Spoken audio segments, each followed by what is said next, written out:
this session doesn't have as strong a theme as the first session, so what I'd like to do actually is let speakers take questions during their slot. So we'll put a little more of an emphasis on that rather than on collecting for the end.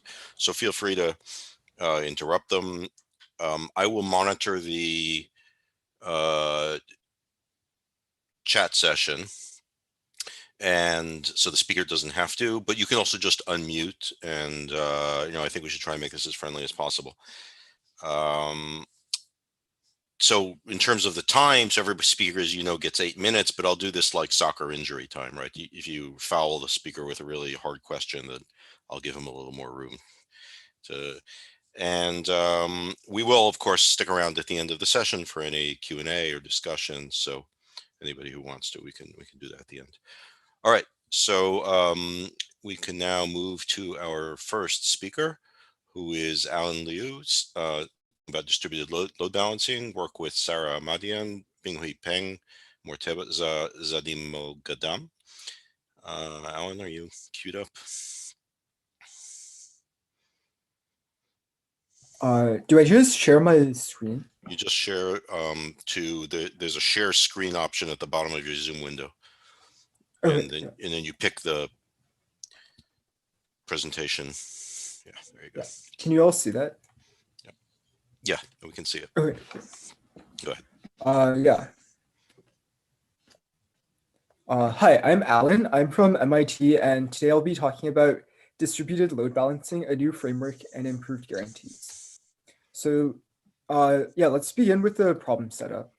So in the problem that we consider, we have a set of sources S and a set of workers W, and they are connected in a bipartite graph.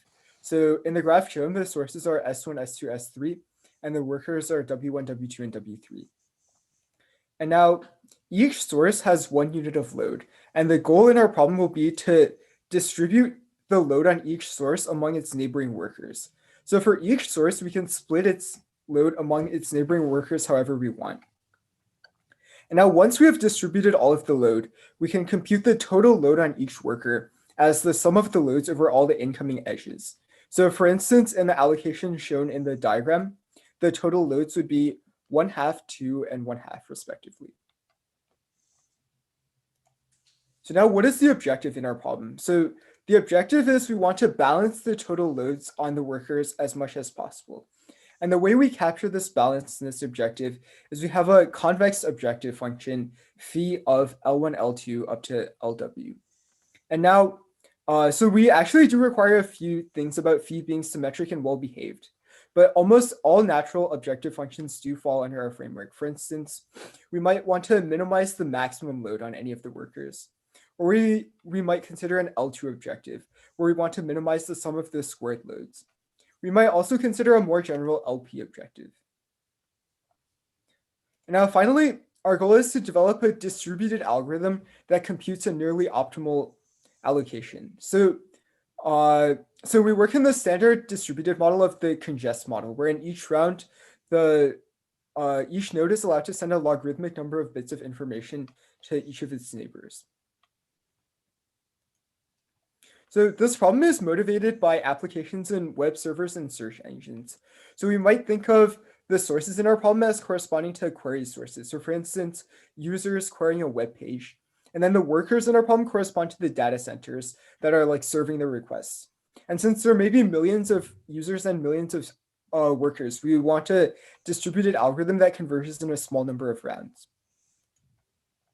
So one of the key innovations in our work is that we are able to deal with a general convex objective function and not just say the maximum load objective or a linear objective function. And as we shall see that these are actually quite different, and it requires several new ideas to go from, say, linear objectives to general convex objectives. So let me say a little bit about related work. So the first line of related work is in something called diffusion type load balancing. So diffusion type load balancing is a slightly different model, but very closely related, where the workers may communicate directly with each other and split tasks amongst themselves. However, algorithms in the diffusion load balancing model also naturally translate to algorithms in our model. But the main caveat here is that algorithms for diffusion type load balancing require a polynomial number of rounds to converge, where polynomial means like polynomial in the sides of the graph or other graph parameters. There's another line of related work in distributed matching algorithms. So sort of these matching problems correspond to when the objective function in our problem is linear. So these are like, say, maximum matching kinds of problems. And so for these types of problems, there are actually algorithms that converge in a polylogarithmic number of rounds. However, as I mentioned, the problem of matching is fundamentally different because it is a linear objective as opposed to a convex one.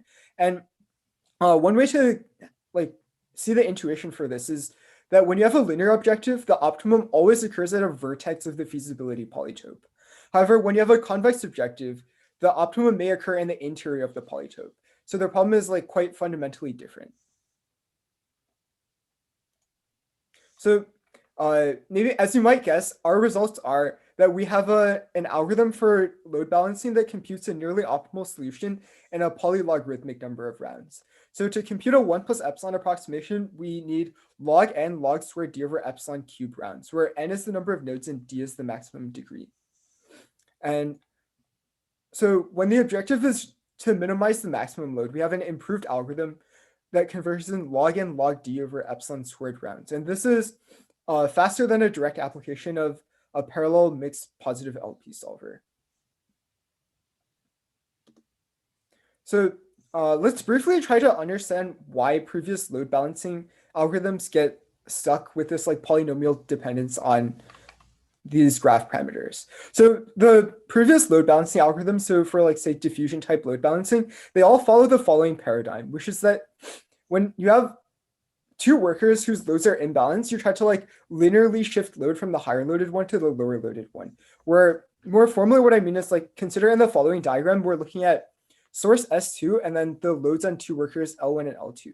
So if L1 is bigger than L2, then what we want to do is we want to shift delta times the difference load from edge A to edge B, where the parameter delta is the step size. And the reason why we have this polynomial dependence on the graph, on these graph parameters, is that if you shift the load too aggressively, so if delta is much larger than 1 over the maximum degree, then what can actually happen is that your algorithm will oscillate and you can't actually prove convergence. So you actually need to set delta to be quite small, and this means that your algorithm actually needs a polynomial number of rounds to converge. So what we do is we actually adopt a completely different approach in our paper. So the first insight is that if we know the target load, so if we know in the optimal solution what the target loads are supposed to be, then actually computing the satisfying allocation is a matching problem.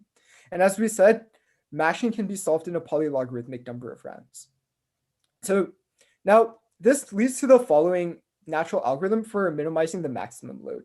And so the algorithm will be, we maintain target capacities for all of the workers, and we initialize the targets to be very large, so our initial state is feasible. Now, each time step, we test feasibility with the given target capacities, and then if it's feasible, we decrease the target capacities until we reach a configuration that's barely feasible.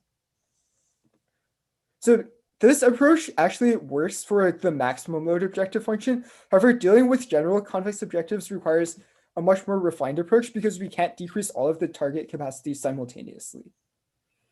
So, and since I'm a bit short on time, I'll go through this very quickly. But basically, we use this matching algorithm, this previous matching algorithm by Agrawal et al. In a very non-black box manner. And what we do is each time we test feasibility, we find some set of workers that we call tight. And by analyzing this matching algorithm in a very non-black box manner, what we can show is actually that there's a certificate for these tight workers that actually in any feasible allocation, we cannot improve on these set of tight workers. So then we can only decrease the target capacities for workers that are not tight. So essentially what happens is that to prove optimality, we actually have a hierarchy of certificates showing that at the end of each round, our solution is nearly optimal among all of the workers that we've frozen so far. So yeah, so to quickly summarize everything, we give a distributed algorithm for load balancing that converges in a polylogarithmic number of rounds, which is a significant improvement over previous algorithms. And really the main insight is we go beyond these linear traffic shifting algorithms, and instead we like iteratively test feasibility and then update our target capacities. And that's all for the talk. So yeah, thanks for listening. Great. It's a little bit like one hand clapping in the forest or something. Questions? We have a little bit of time while the next speaker sets up. Yes, there's Mayank Bhaskar. Just if you have a question, speak up. Yeah, hi. I had a query on regarding the comparison with the classical graph stage. Have you performed any empirical evaluations, and how does that compare to that? Yeah, so we do not have any empirical evaluations done yet, but yeah. Good, thanks. Anyone else? If there are no other questions, we're ready for our next talk, work by Noam Solomon and Shay Solomon, both from Tel Aviv University, on a generalized matching reconfiguration algorithm. Thank you. I hope I'll give you a 2-minute warning. I didn't do it in the last talk. I'm sorry, but I'll raise my hand or something at a 2-minute warning. Okay. So can you hear me? Yes. Okay, great. So I'm going to talk about the maximum matching problem, and I'm going to use the abbreviations MCM and MWM for maximum cardinality and maximum weight matchings, respectively. And as you all know, this is a well-studied problem. We consider it from the following reconfiguration perspective. So imagine that you have some approximately optimal matching M, let's say 1.1 approximate MCM for some graph G. And let's imagine that this matching is being used for some practical purpose. In particular, the blue edges are the edges of M, and they are giving service for some application. Now, we suddenly get access to a better matching M prime, a bigger matching, let's say. And obviously, we would like to transform from M to M prime in order to give a better service. So the black edges are the edges of M prime. Instantaneously, we would like to move from M to M prime, but it's not always possible. You can imagine some practical constraints, and we are going to consider a gradual transformation process where there is a possibility to change just one matching edge per step. Okay, so you can imagine that there is a sequence of matchings that we are outputting, starting from M and finishing at M prime. And every pair of consecutive matchings should be very similar, almost identical to each other, up to a single edge change. And we also require that all those matchings are of large enough size. Okay, so specifically, we do not want to go down in size by more than 1 unit with respect to what we started from or what we finish at. But this is not always possible. So if you think about it for a moment, you'll see that sometimes we really need to go down in size by 2 units. And so the only question here is this 1 unit of decay versus 2 units. And this problem was studied first by Ito et al. And this is a decision problem of whether there exists a gradual transformation process or not. And they gave a fairly non-trivial polynomial time algorithm for this that's based on some known decomposition. And they also conjectured that a similar result can be achieved for the weighted case. And they also studied some more reconfiguration problems. Okay, so this is a decision problem. There is a polynomial time algorithm for it. And more broadly, there is a pretty large body of work dedicated to reconfiguration problems. And part of it is motivated by applications such as motion planning, computational biology, and many other applications. And it's also intimately connected to combinatorial puzzles and games. if you think of a configuration as a set of elements, so for example, a matching is a set of edges, then in a typical previous paper, the requirement was that any pair of adjacent configurations is almost identical. The symmetric difference size is precisely 1. This is very restrictive. Sometimes there are other restrictions, but the name of the game here is to pose a restriction, aiming to model some real-life situation, scenario, and get a decision problem and try to solve it. What we are proposing is to actually relax the problem, and we are using this additional parameter delta, which controls the symmetric difference size.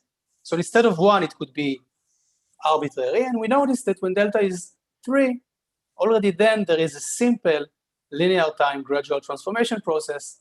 And so this is the theorem. I'm not going to read it, but we can go from any matching to any other matching M prime, sorry, from M to M prime, using at most 3 changes to the output matching at every step. And we never go down in size by more than 1 unit. And as you can see, the running time of this transformation process is linear in the size of the matchings, and this is also optimal. It can be shown that this is the best we can opt for, and it's also easy to prove. It's more challenging to generalize this for weighted matchings. Here we are allowed to go down in weight by W units. W is the maximum edge weight. And by the way, we can refine this parameter W, but not for this short talk. And we also observe that if delta can grow to 1 over epsilon, then we can make sure that the weight of the output matching throughout the entire process never goes down by more than this factor, 1 minus epsilon factor.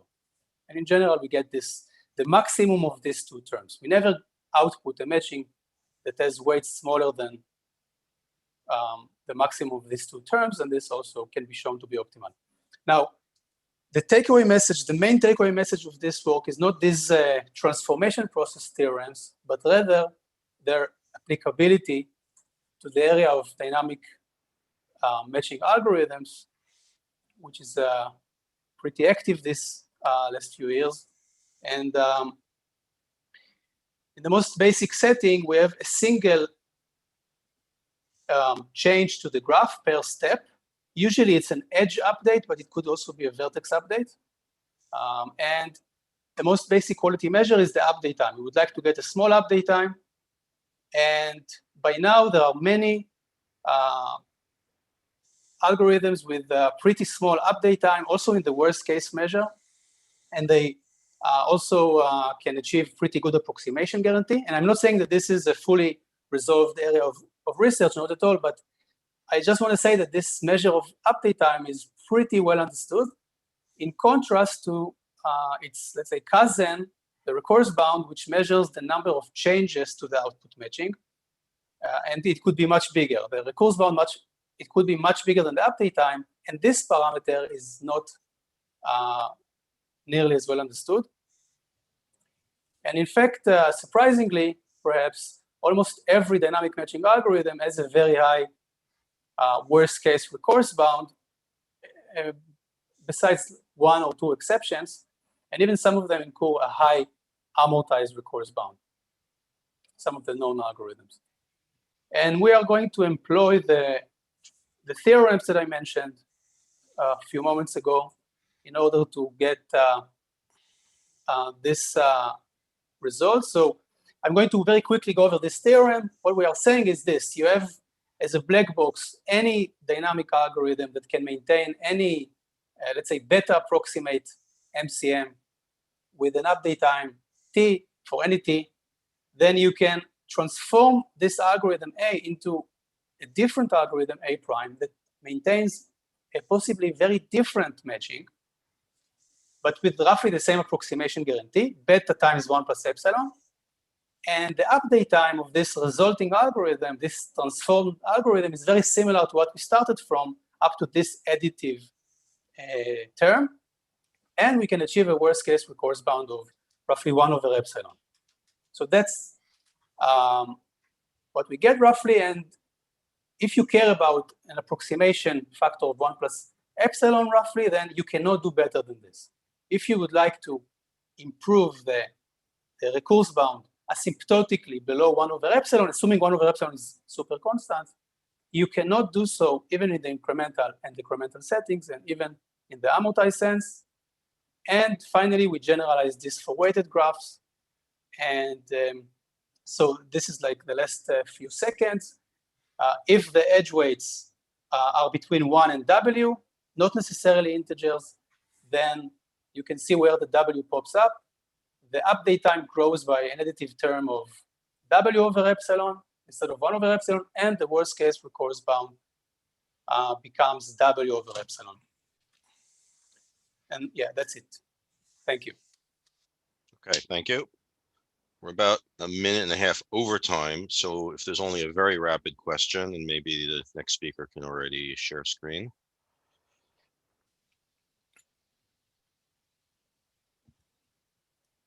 So the next speaker, is it Paul?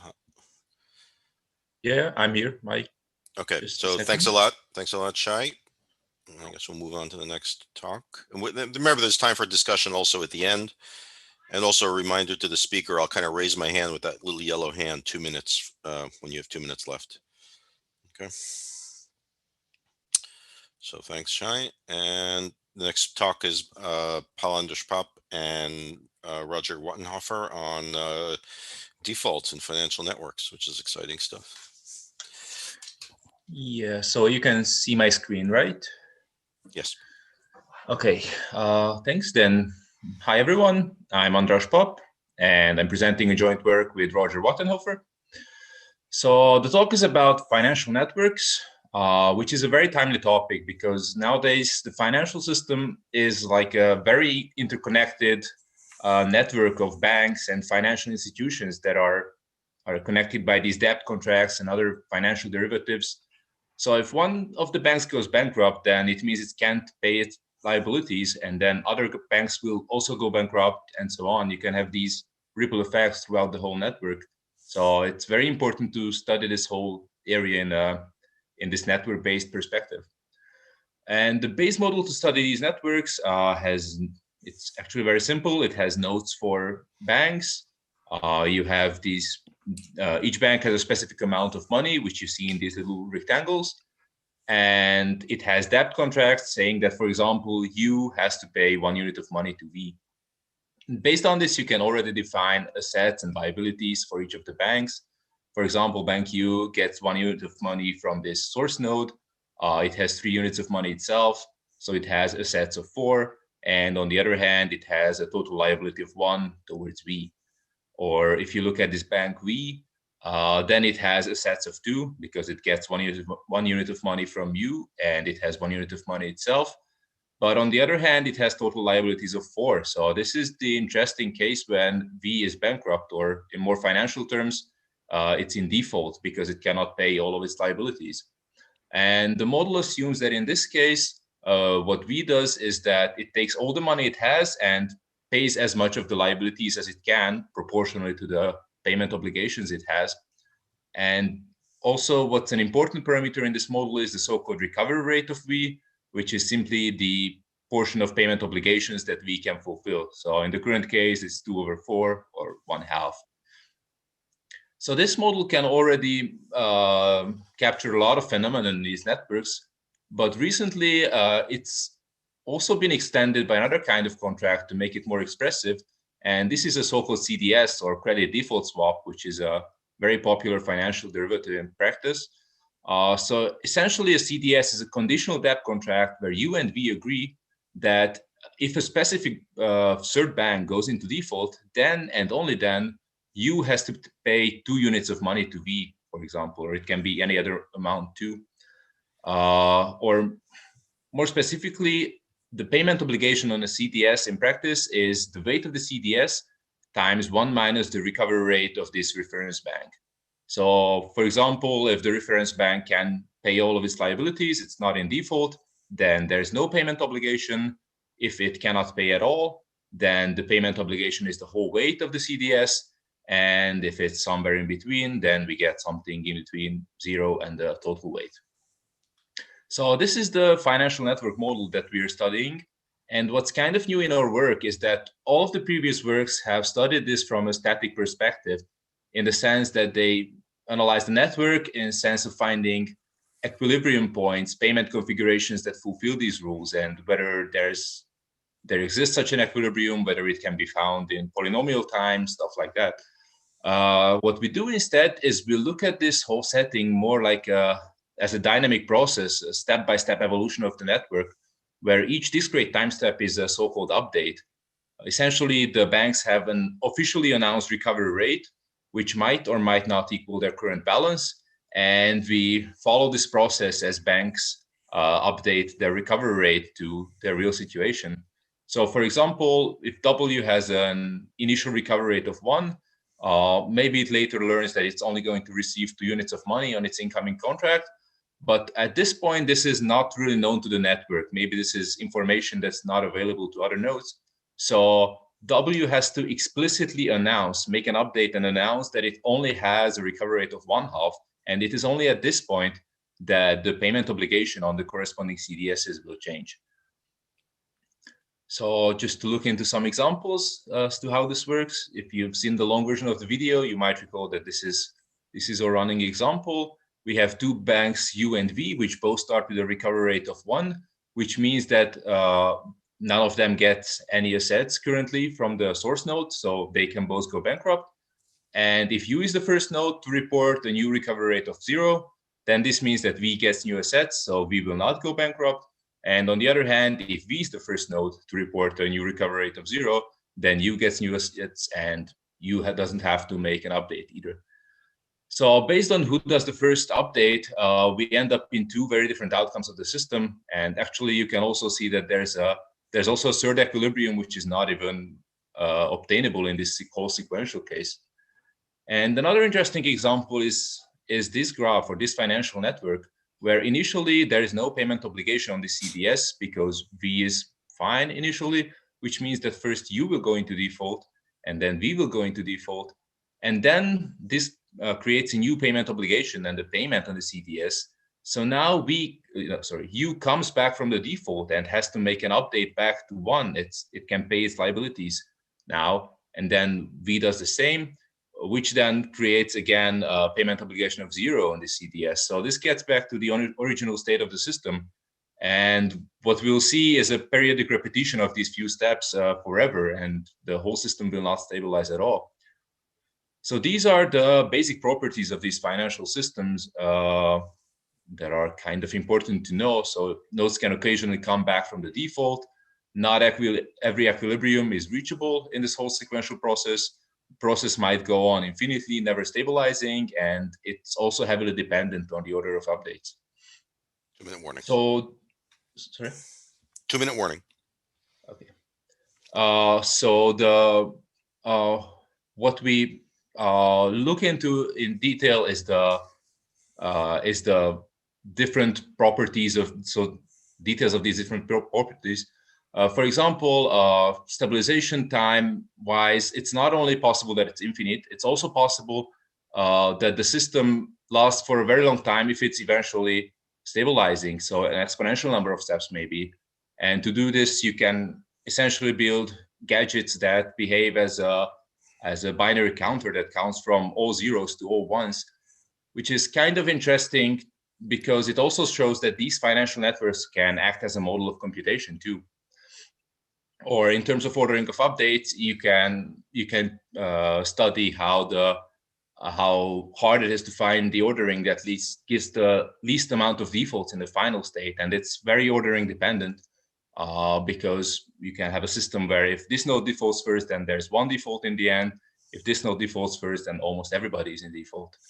And in general, this is an NP-hard question. You can do this by a simple reduction to maxsut. By having variable and closed gadgets, it's actually quite straightforward.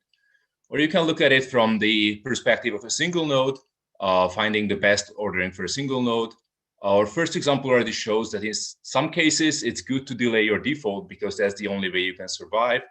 But there's also more interesting examples where surprisingly the best way to act is to default as early as possible, and then this will create a chain effect in the system, which brings you back from the default in the final state. And altogether, this is also something that's an NP-hard problem. You can essentially combine the binary counter construction with the maxed construction to show this and kind of show that the binary counter counting is enumerating through all the variable assignments. And then a node can default and stop this counter, and then it receives a proportional set to the number of satisfied clauses. So the node selecting the best time to stop the counting is essentially the same as finding the best assignment. So besides these, it's also an interesting question whether this model is realistic. And in this sense, the worst property is this stabilization. And it's a natural question to ask whether we can change this. And I'm, of course, not going to go into detail with this now, but the key point here is that by changing two minor things, you can actually come up with a monotone sequential model where the recovery rates of every node can only decrease, and then stabilization is guaranteed. But of course, this also means that default is not reversible once it happens. So we've lost another property from the system that we kind of liked. Yeah, that's the short version. Thank you for the attention. Great. Thanks very much. Quick question while the next speaker sets up, because we're getting a little over. In which way does it depend on the CDS being present in the system? What if you don't have CDS? Yeah, so it's a good question. So in terms of this this long stabilization, that's a place where this really comes out. So even without the CDS, you can have a version where even with simple depth contracts, where the system is only slowly converging to an equilibrium, and then it will still take infinitely many steps. So essentially, I didn't talk about this, but this first point here, this optimistic updates, is kind of a way for smart updating to kind of remove the steps of the process, which are only about information propagation and this iterative solving a fixed point problem, and only keeping the steps which actually change the liabilities. So depending on how you define the model, it's either also a long stabilization time with only depths or not. Okay. Well, thanks again very much. Very interesting. And we should switch to our next speaker. If you could share screen. The next talk is the Variable Processor Cup Game by Alek Westover and William Kuszmaul. And hi. Okay, can people hear me? Yes, we can hear you, and I'll give you a 2-minute warning again. Okay, thanks. So I'm William Kuszmaul. This is joint work with Alek Westover. And Alek Westover was actually a high school student when we were doing this work. And this talk is on the Variable Processor Cup Game. So let me start off by just telling you about what's known as the P-processor cup game. This is a game that takes place on n cups. Each cup is capable of holding an arbitrarily large amount of water. So here the water is shown in gray. And there's two players. There's a filler and an emptier. In each step of the game, what happens is the filler distributes P new units of water into the cups. So here P is a parameter, and here the new water is shown in light blue. And the only constraint on the filler is that they can place at most 1 unit of water into any particular cup on any particular step. Now, once the filler's done that, the emptier gets to select P different cups and remove up to 1 unit of water from each of those cups. And so here P equals 3 in this example. Now, the emptier's goal is to minimize what's known as the backlog of the system. So that's just the amount of water in the fullest cup.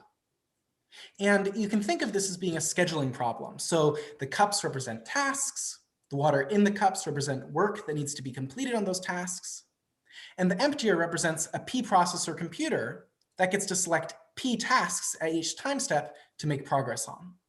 That's how to think about this classic P-processor cup game. Now, of course, the most natural emptying algorithm for this game is the greedy algorithm, just always empty from the P fullest cups. And after a long line of research, what we now know is that the greedy emptying algorithm actually does pretty well.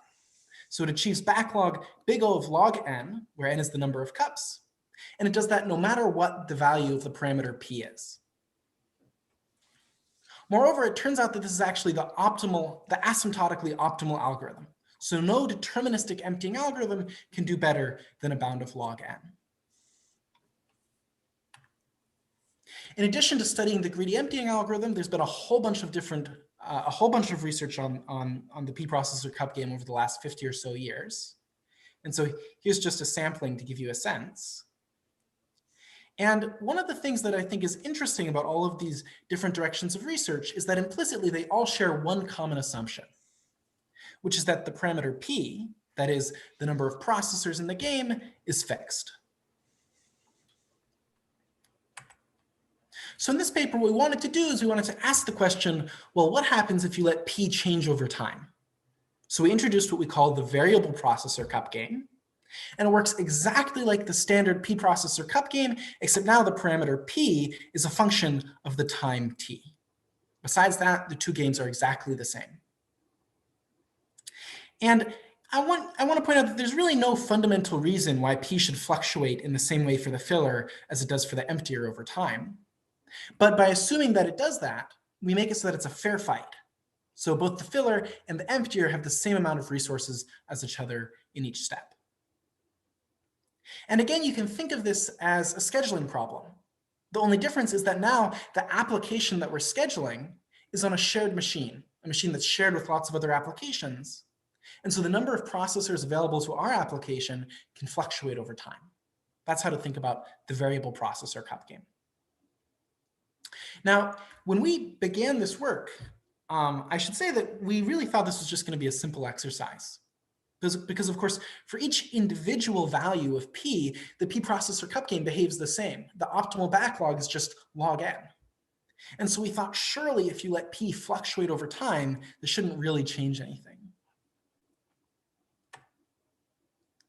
And so yeah, the key difference here is p changes over time.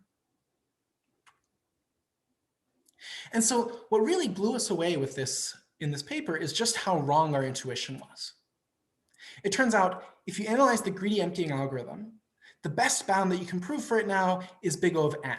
So previously our backlog was log n, now our backlog shoots all the way up to order n. And it turns out that's not the greedy emptying algorithm's fault, because it turns out that actually for any deterministic emptying algorithm, there's a filling strategy that achieves a backlog of omega of n within 2 to the n steps. So the greedy emptying algorithm is still optimal. It's just that the optimal backlog is so much larger than it was before. Of course, this prompts a whole bunch of interesting questions. So for example, what happens if we consider shorter games, games that aren't exponentially long? Maybe then the backlog drops dramatically. And again, we were kind of surprised because what we found is that even if you consider games that are quasi-polynomial length, so length 2 to the polylog n, the backlog still stays quite large. In fact, you can force a backlog of n to the 1 minus epsilon for any positive constant epsilon of your choice.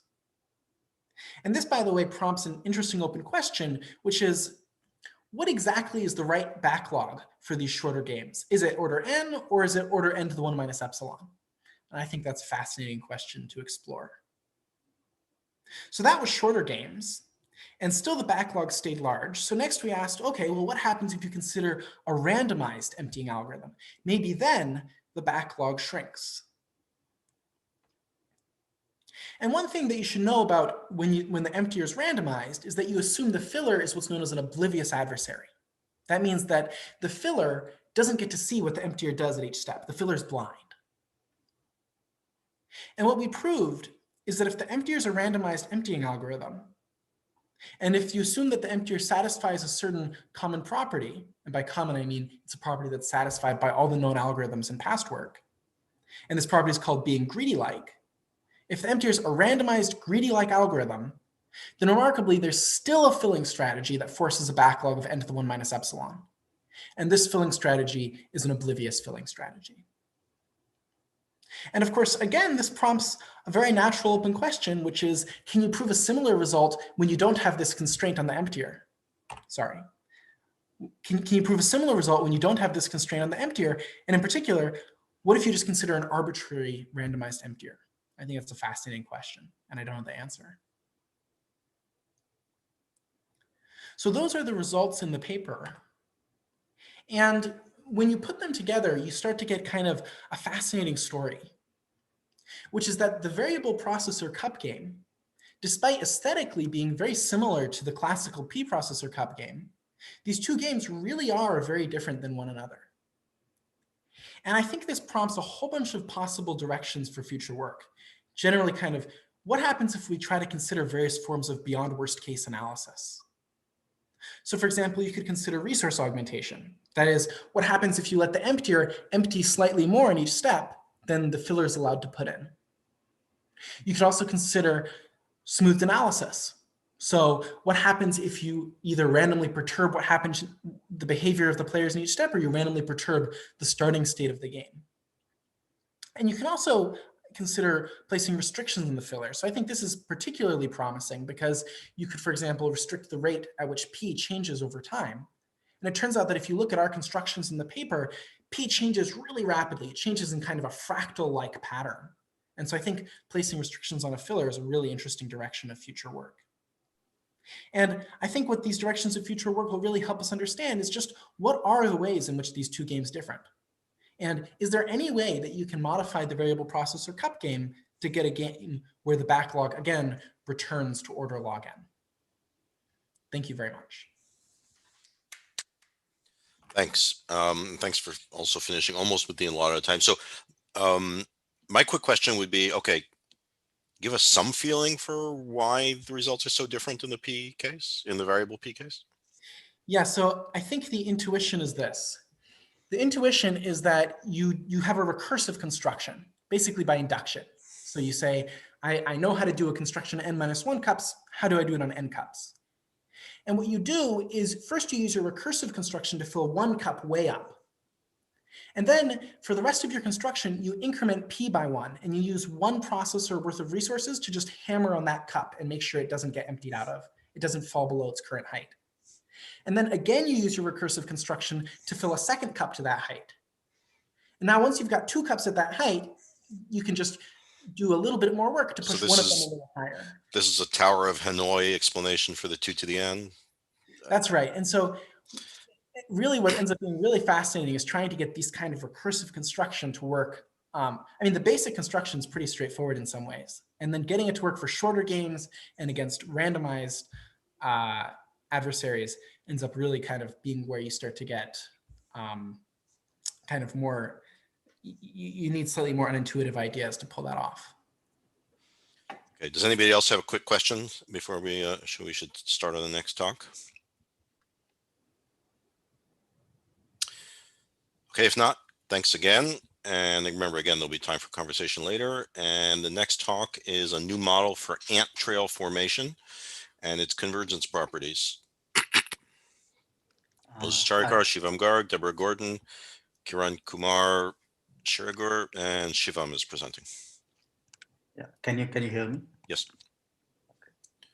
Hi everyone, I'm Shivam, and as told, this is joint work with Moses, Deborah, and Kiran. Moses, Kiran, and myself are computer scientists, whereas Deborah is a biologist who is also an expert in ants. Okay, so this work started from trying to understand some of the field observations by Deborah and some of her colleagues. In particular, some observation about turtle ants. So these are ants that nests and forages in trees. So you can see some of them in this picture. So let me tell you a little bit about these ants first. So in particular, we'll talk about turtle ant Cephalotes goniodontus. Okay. So these ants form trail networks that are constrained to lie on a natural graph formed by tangled branches and vines. These trail networks connect several nests and food sources and often extend hundreds of meters, spanning many trees. And how do these ants traverse these graphs? So these ants lay pheromone as they move along, and this pheromone guides their choice of edges to traverse. So here is a picture of tangled branches in which these ants forage. Okay. Now coming to the surprising observation about these ants. So Chandrasekhar et al. In 2019, they used data from field observations to understand what objective function these trails might be optimizing for. And perhaps surprisingly, they observed that these ants form trails that approximately minimize the number of nodes. And they argued that since there is a small probability of exploration by these ants at each node, minimizing the number of nodes reduces opportunities for these ants to get lost. Now, the computational question here is, how do ants find such paths without any central control and with minimal computational resources? So we come up with a model to understand this question. So I'll first describe the model at a high level. So our model has bidirectional flow of ants in a directed graph. So there is forward flow that proceeds along forward edges of this directed graph from source to the sink. The source can be thought of as a nest and the sink is like a food source. And the backward flow goes in the opposite direction. These ants lay pheromone on edges as they traverse them. And this pheromone level decays with time. And finally, some fraction of this flow gets lost as it passes through each node. This is crucial. And this way we are modeling the loss of ants due to exploration. Okay. So now let me describe the model in a bit more detail. So for every edge UV in this graph, there is a pheromone level associated with it. And the pheromone level at time t plus 1 is given by the pheromone level at time t plus the forward flow at that edge at time t plus the backward flow multiplied by a decay term delta. So this is how the pheromone gets updated. Now, how does the flow gets updated? So let me first talk about the forward flow. So each edge in our graph has a forward flow associated with it. And the total forward flow at a vertex is defined as the sum of the forward flow along its incoming edges multiplied by 1 minus a leakage term associated with that vertex. So this leakage accounts for the loss of ants due to exploration. And now how does this flow get updated? So the forward flow at any vertex divides itself among the outgoing edges based on the pheromone level at these edges. And there can be many rules for this division. Maybe the simplest such rule is the linear decision rule, which divides the flow proportional to the pheromone level at these edges. We also consider some other rules, but I'll not talk about them here. So this was for the forward flow. The rules for backward flow are exactly the same, just that the flow goes in the opposite direction. I'll not go into its details. So this is the whole model. Okay. So now let me describe our results. So our first result is for the case when the incoming forward and backward flows do not change with time. So we show that for graph consisting of two parallel paths, let's say P1 and P2 from S to D, where P1 is the path with minimum leakage, if the incoming forward and backward flows do not change with time, and the initial pheromone level at all edges on P1 is positive, then the flow dynamics converge to the path P1. So eventually all the flow will go through the path with minimum leakage. Here, leakage of a path is defined as the fraction of flow that would leak out while moving through this path. So this case of parallel paths is somewhat restricted. So to understand what happens for more general graphs, we ran some simulations. These simulations were for general graphs drawn from various random graph families. And in all of these simulations, the dynamics converged to the path with minimum leakage. And our conjecture is that this result holds for general graphs. Actually, even in this seemingly simple case of two parallel paths, the proof requires coming up with a careful construction of a potential function. So even though the model is simple to describe, analyzing its dynamics does become non-trivial even for seemingly simple cases. So let me show you a simulation that illustrates this result. So here you can see a graph with source and destination, the forward flow coming out of the source vertex and the backward flow coming out of the destination vertex. And each node is denoted by a dot, and these dots have different sizes. So the larger the size of a dot is, the smaller the leakage there.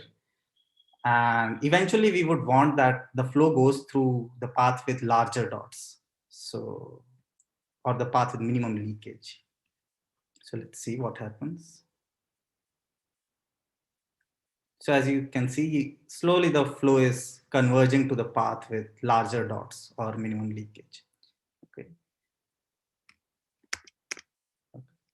So when all the vertices have equal leakage here, note that the path with minimum leakage is same as the path with minimum number of nodes.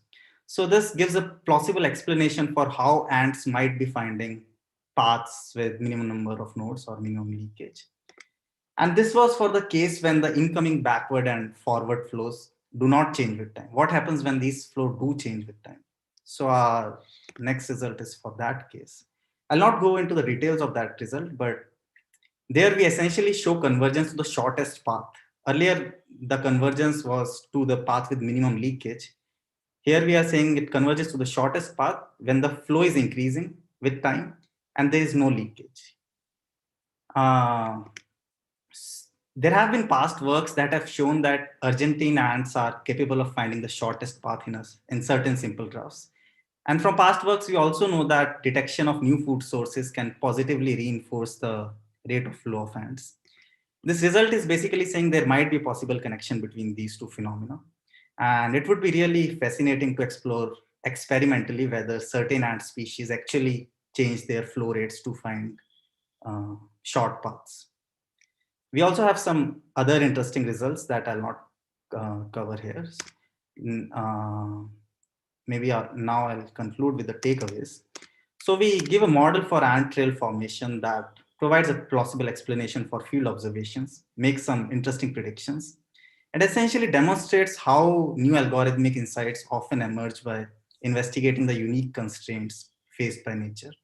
The purpose of this work was to introduce this model and make a first attempt at trying to understand some of its properties. And there is still a lot left to be understood here. Maybe the most pressing open problem here is to generalize our convergence result to general graphs. I think I'll end here. Thank you. Thanks very much. Quick question. Mm-hmm. And any that was a question to the audience. Any quick questions?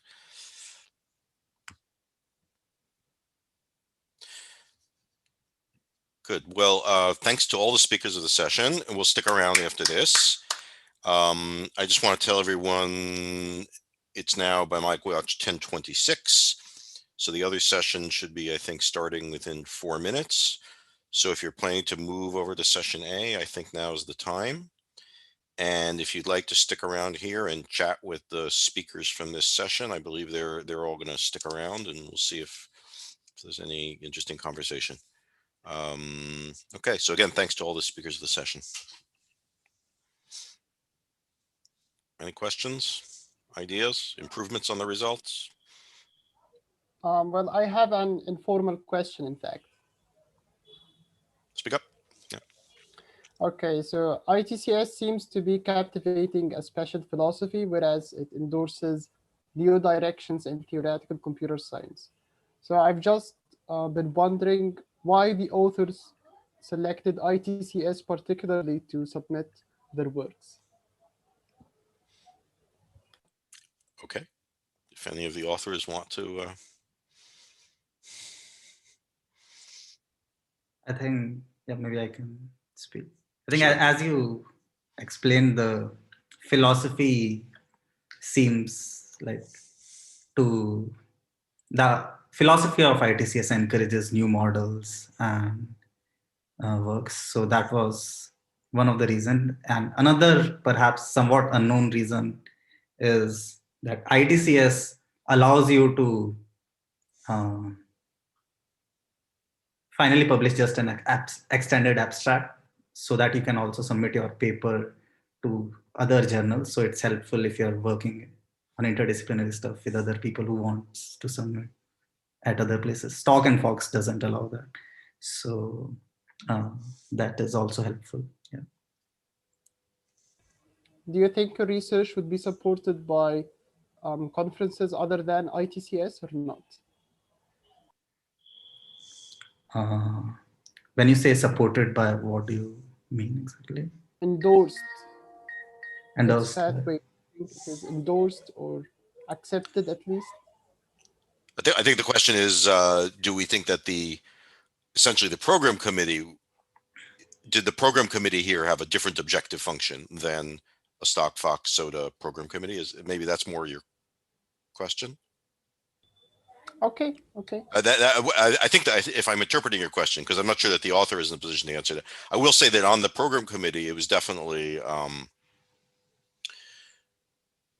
we sort of formulated, we discussed a little bit what we're looking for. It's not radically different from any other of the theory conferences, but I think there was somewhat different. There was definitely attention to the more, speaking of ants, the more exploratory part of what we do in the field. Yeah, and so from the perspective of the Cup Games work, the reason we decided to submit to ITCS is because the thing that we found really exciting about our work was all the possible directions of future work that seemed to pop up from it. And so, and it's also a little unusual in that usually when you're doing work on Cup Games, you're proving very positive results that say, oh, if you're in a real world system, you have nothing to worry about. This is just going to go great. But this was almost the opposite. This is kind of the first really, in some sense, and I mean this in the most positive sense, but it was the first really negative result that we've seen for Cup Games. And so that's why we're excited to have it, ITCS as a venue for that paper. And do you think there is much greater potential in ITCS? Well, the Cup Game papers have been getting consistently into soda and stock in the last few years. And so I think it's an area of research that people are excited about. But I think ITCS was, I don't know, but I think the thing that I like about all the talks I've seen is just all the, you just think, wow, think about all the different ways I could go with this if I wanted to work on this problem. Speaking of which, if I could slightly shift a question to Paul András Papp on the financial networks thing. So it's I'm very curious about the model. It's very interesting to have a nice model, a computational model for these credit default swaps. Now, one thing there that's obvious, and you sort of addressed it a little bit in your talk, is, this is a very fragile thing, right? Sequences of, very long sequences or infinite sequences. It's very fragile, and the kind of faith, and you have to have very strong faith in the model to extrapolate from the current financial networks, I think, to this computational model. Just wondering if you have anything to bridge. I'd like to hope that we would have something useful to say about financial networks in a little closer to where they're really operating. I wonder if you have any insight on that. Well, that's a good question. So we've been looking at this topic for a year or maybe two now, and we kind of feel that.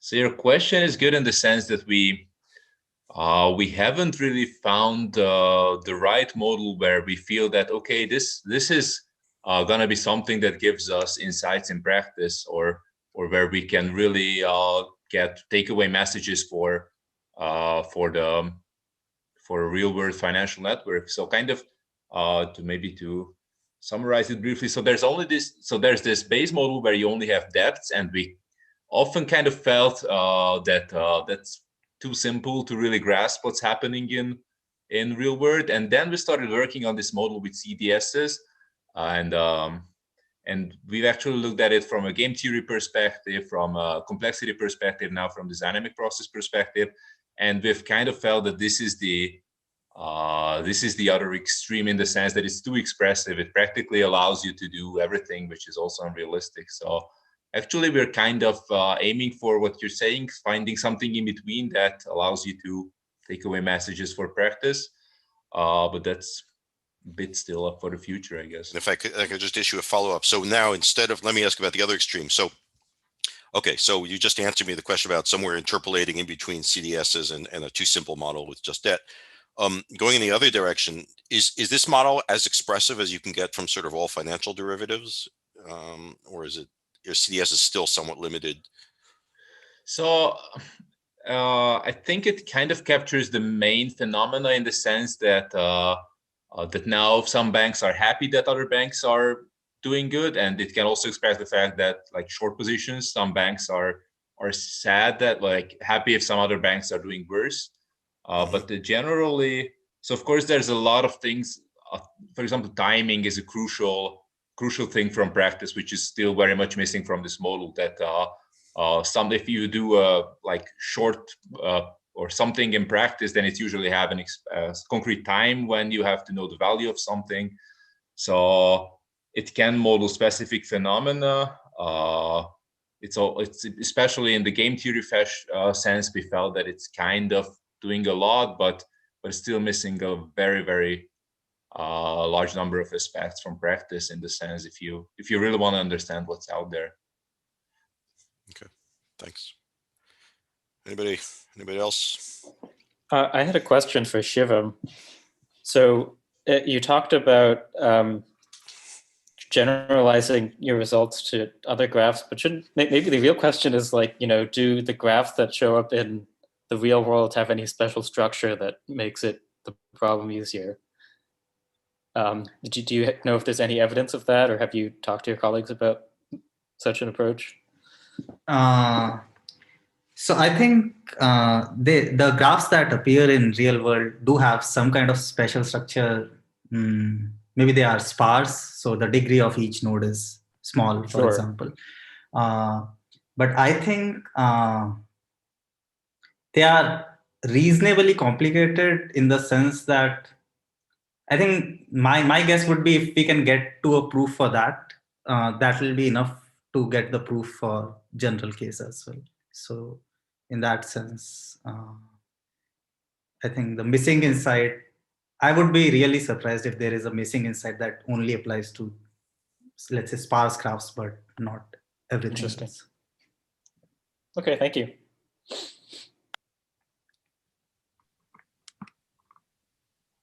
Anybody else? Yeah. Hi. I had a follow-up query with respect to the back propagation of gradients. So, is it completely deterministic system? So, I mean, for the ant trail formulation, you have to have a complete idea of the environment. And since those back propagation uh, uh, has to be done for optimizing the non-leakage patterns. So I was just thinking, uh, uh, did you also consider the depth first approach with respect to the calculation of the gradients, or is it the simple gradient formulation with respect to the back propagation? I'm not sure I understand the question. So there is no back propagation and gradients in our case. So there is. So you can just think of it like ants going from food to the nest and nest to the food source. So there's two-way flow, and so one is, we are calling, let's say, nest to food source, we are calling it the forward flow, and other the backward flow. There are no gradients or back propagation in that sense. Okay. But Okay, so from source to sink, and then from sink to source, then it's simple kind of a those optimized paths are just being widened to have that much data being propagated through this green paths as you had. Okay. Yeah, thanks.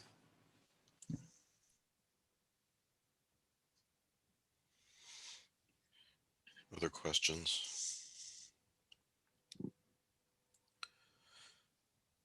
So sorry to stick with the ant thing, but what's the day? This linear for the choice model for the flow. This linear thing, is there some? It's just like the simplest natural thing to do, or there's.